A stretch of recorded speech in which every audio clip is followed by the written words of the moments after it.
be interviewed by South West Dance Hub's Ruth Bell, and we'll have about 10 minutes interview and then about 5 minutes of Q&A. So over to you, Ruth. Thank you very much, Exeter, for inviting me. I'm hugely happy to be here. We're really honoured to have you here, and it's really great to see your film. I absolutely loved it, and I almost wanted to pause it at different sections so that I could ask questions about it. Can you hear me? No. Not very well. Okay. I was just saying that I had so many questions, like I'm sure you all did, about the film at different sections, and I almost wanted to pause it and say, what about this and this? I really loved it, and I'm curious as to what inspired you to make the film, or what your starting point was even. It's quite a broad question to begin with, but I'm just interested in your inspiration behind it. There we go. Is this okay? I'm a dancer, not a singer. Can't wait for my notes on the moment. Anyway, okay, so two threads. One, I wanted to see through into a dance practice, which in my case didn't only evolve through being in the studio and making steps. I thought it did, but if I really thought about it in more depth, I realised it was all the other things that life gave me. And I sense that once I'd had grandchildren, you can get me talking about grandchildren all day. Once I'd had grandchildren, that gave me the opportunity to go, oh, there's so much more to making dance and being dance than necessarily always just being in the studio. So I was trying to see through into all the experiences that I had had and all the people I had worked with and all the artists that I even had just glimpses of but had mattered to me hugely. And at the same time I had this practice called transparencies, where I had all these imageries in transparent paper and put one piece of paper on top of another, and the third thing would always arise out of mixing and layering images, and that felt like a dance practice, even though I was standing with paper.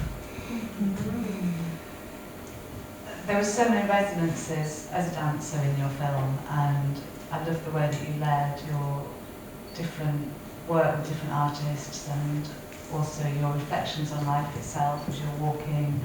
And I get a sense that you work with many different artists in your practice, and I'm curious as to how this informs your dance practice and your work in the studio. Well, if you, and there's many dancers or filmmakers here, it's the all of you making the work. It isn't only that strand of you that is disciplined by filmmaking or dance making, it's the all of you. So I tried to kind of represent that all of me, and the fact that I knew potters and drawers and dogs and children and cooking and gardening, and I mean, cooking and gardening did turn up, but we had to edit things. And I sense it's the all of us that are making, and I think it takes time to be able to give room to the all of you, because to begin with, in my case, I was just desperately trying to be a dancer and finding it quite difficult. But then later on, you go, well, why am I a dancer and how am I a dancer? And then all the other things come into place. I mean, I've been lucky to have commissioned quite so many artists as I have, including, you know, poets and, yeah, even working with a puppeteer right now. That sounds exciting. On a practical question, I've got a burning question to ask you. I loved watching you layering the images on the light box, and I'm curious as to how you came from that to the film making, how you took those images and put them into the film, or the filmmaker perhaps. Well, this is the third film that David Hinton and I have made. He had to leave this project for a very good reason. He had a much bigger, better paid project to go to. And Hugo Glendinning took over. And we always knew that might happen.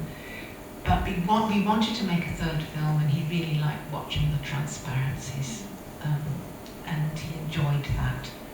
So I think we tried to find a way to make the complexity of the film together, and it took quite a while to find out the structure, and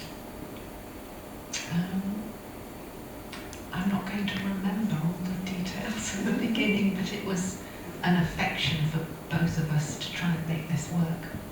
And he's very good at being very, very disciplined. And I'm quite good about going, well, can we add this in? Can we add this in? It seemed it really came across that collaboration. That was a massive collaboration. Really great.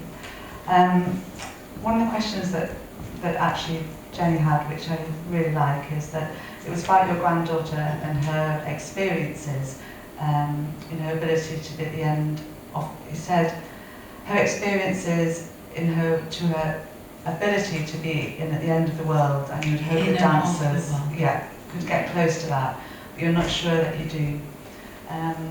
Could you talk a little bit more about that? We had a baby in here earlier, didn't we? Are you still there?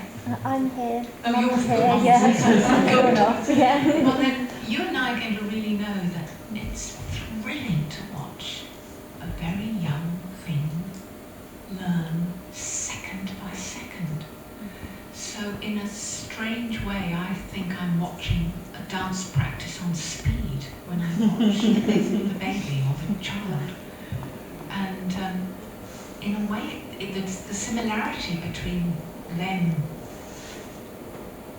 learning with this extraordinary capacity is a little like being a dancer and going, can I move this way, can I move that way, what happens when I do this, what's the feedback, oh, I'm next door to somebody, oh, the texture of the floor has changed, oh, I'm bringing in something that happened yesterday, oh, I can't remember, oh, I remember. All of those things are happening at the same time. So there is, for me, the thrill of watching. I've got 3 now. And